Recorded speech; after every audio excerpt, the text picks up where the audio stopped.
Olá! E aí, tudo bem com vocês? Cá estou eu em mais um vídeo aqui no nosso canal.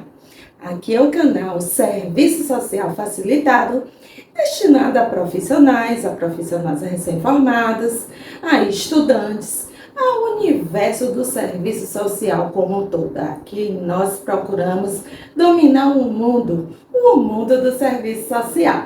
Eu sou a professora Paula Devaniri, sou assistente social.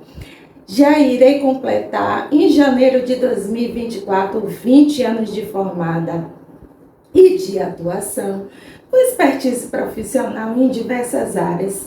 E aqui eu procuro de uma forma simples, tranquila, elucidar vários questionamentos, várias questões, assuntos relacionados ao serviço social. E ainda trago aquele bônus, aquela pitadinha baiana bem deliciosa, trazendo os estudos de casos, que são as situações reais vivenciadas por mim na minha prática profissional, nos diversos campos de atuação, aonde eu já atuei, aonde atuo, trazendo aquela pitadinha, correlacionando a teoria com a prática.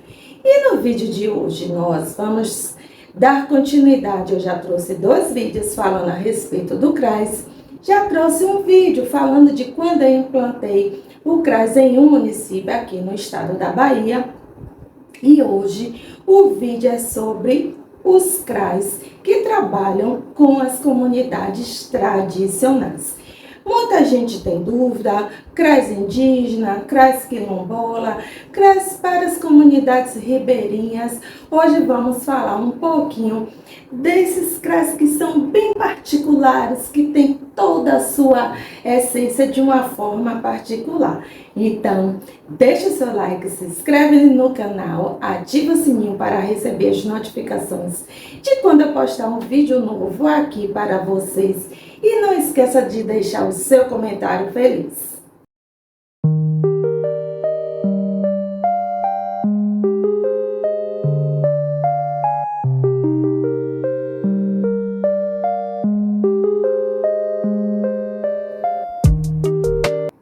Então vamos lá, né? O que o PAIF, o Serviço de Atenção Integral às Famílias, ele vai ofertar para esse tipo de público? Vai prevenir as situações de violência, negligência, isolamento, assim como promover o acesso a serviços públicos e à rede socioassistencial. Vai promover acesso às condições de subsistência e inclusão social, fortalecer os vínculos familiares e intergeracionais, vai procurar desenvolver a autonomia e promover o protagonismo dessas famílias e vai desenvolver padrões não violentos para a resolução de conflitos. Então, é importante a gente correlacionar o PAIF ao CRAS. Como eu já abordei, nos outros vídeos, o PAIF ele é ofertado exclusivamente dentro do equipamento que é o CRAS. Então, o Serviço de Proteção e Atendimento Integral à Família, o PAIF, é uma atribuição exclusiva do poder público e em desenvolvimento necessariamente dentro do CRAS. Assim como todo o CRAS, independentemente da sua fonte financiadora, ou seja, com recurso da União, do Estado ou do próprio município, ele deve obrigatoriamente implementar o serviço de proteção integral e o serviço de proteção e atendimento integral às famílias. Misericórdia! Ou seja, como eu já pontuei nos outros vídeos, tem alguns CRAs que são custeados, financiados, arcados com recurso do próprio município, exclusivamente com recurso do município. E muitas das vezes o gestor, isso principalmente em cidade pequena, pode acontecer isso, porque eu falo por experiência própria, do gestor achar que dentro do CRAS, já que o CRAS é financiado com recurso do município, ele pode fazer o que quiser, ele junto com a secretária ou com a esposa, que tem muitos municípios que têm interferência das esposas também, podem fazer as ações que quiserem, podem colocar a equipe que quiser, pode encher o equipamento da forma que ele quiser e bem entende, e as coisas não funcionam dessa forma, né? Então, mesmo que o CRAS seja custeado com recurso do município, do estado ou da União, ele tem que executar o PAEF e seguir todas as normativas, né, que o serviço aborda. Então, é bom a gente ter esse entendimento de uma forma geral para os outros públicos e principalmente para as comunidades tradicionais. Então, trocando em miúdos, né, eu até me antecipei aqui na minha pauta, o PAEF só é executado no CRAS. Todo CRAS executa obrigatoriamente o PAEF, assim o PAEF e o CRAS não são sinônimos, são respectivamente um serviço e uma unidade, né? Um serviço e um equipamento, intrinsecamente interrelacionados, ou seja, um está correlacionado com o outro. E quando a gente parte para o CRAS das comunidades, né, tradicionais que vem indígena, quilombola, comunidades ribeirinhas e outras comunidades tradicionais, a exemplo das comunidades ciganas. Então, o Guia de Orientação Técnica, SUAS número 1, que é a Proteção Social Básica de Assistência Social, traz a referência ao trabalho com famílias indígenas, quilombolas e outras comunidades tradicionais. Observem vocês que o Ministério ele é muito organizado. Ele sempre procurou se organizar em todos os serviços, em todos os programas que ele oferta.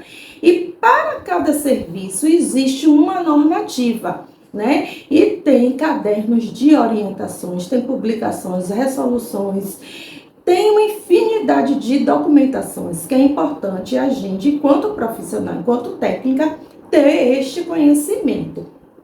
E tem 2 publicações referentes tanto aos indígenas quanto aos quilombolas também.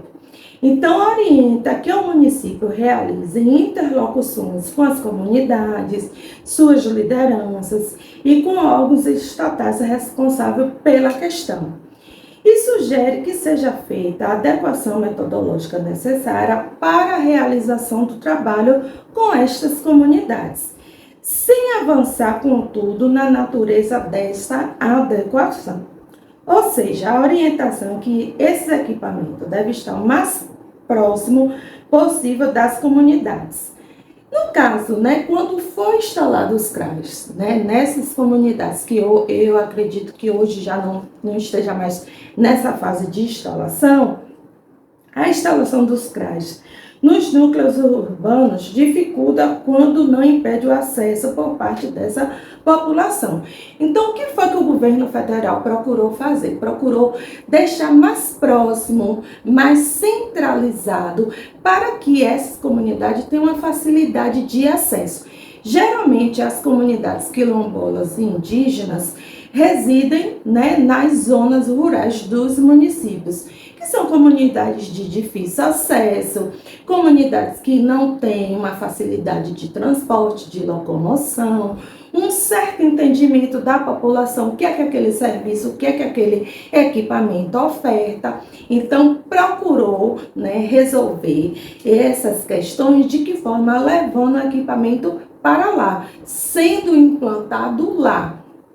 Aqui em Salvador, na Bahia, na verdade, na Bahia, em Pernambuco, eu não me recordo em qual outro estado, tem uma fundação que trabalha somente com a política de saúde indígena, né? Então, o equipamento, ele fica próximo das aldeias, né? Ou dentro da própria aldeia, para tratar das questões da saúde, né, dos índios.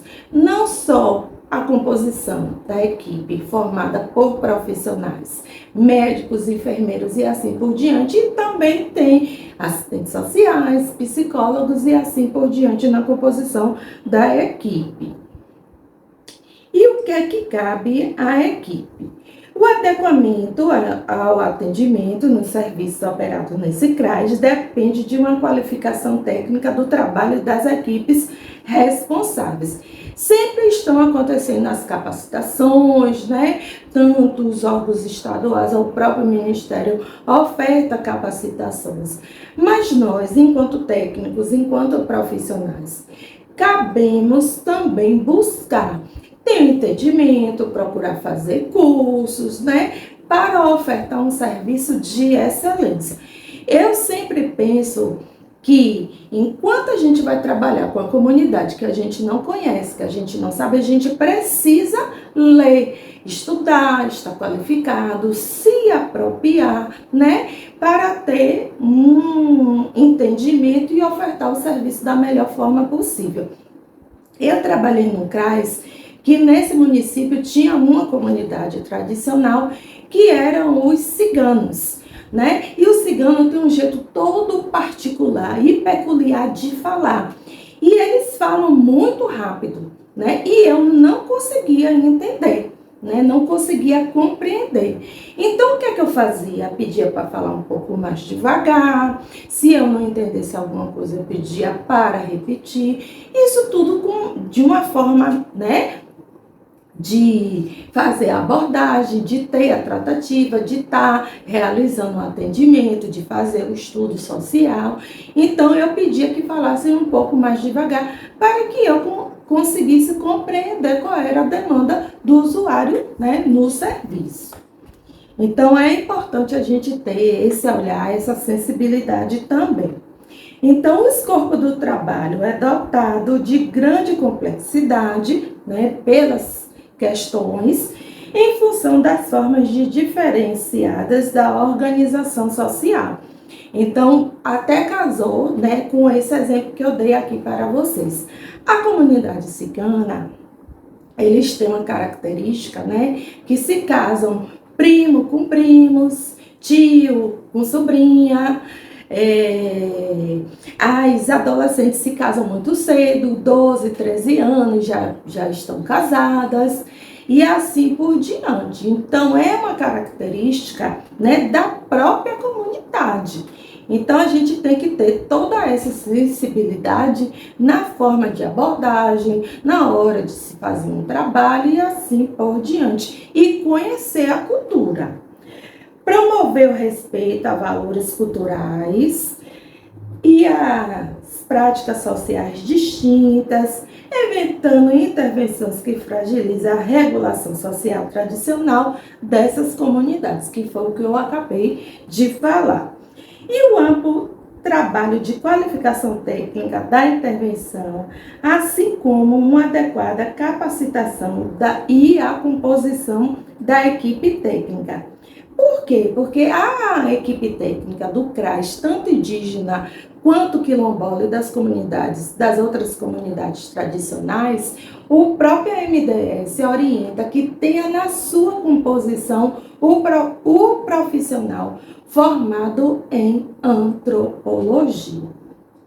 Então, para a qualificação dos serviços ofertados a essas comunidades tradicionais, destacam-se os seguintes pontos.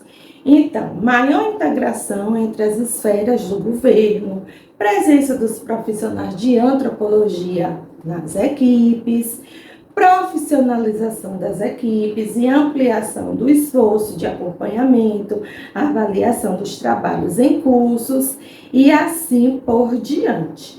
Né? Então, quando a gente parte para a perspectiva que a gente vai trabalhar num CRAS indígena, né, quilombola, em comunidades ribeirinhas, a gente tem que levar em consideração a característica daquela comunidade, o que é que aquela comunidade traz para a gente. e sem fazer juízo de valor, né? Que eu sempre pontuo.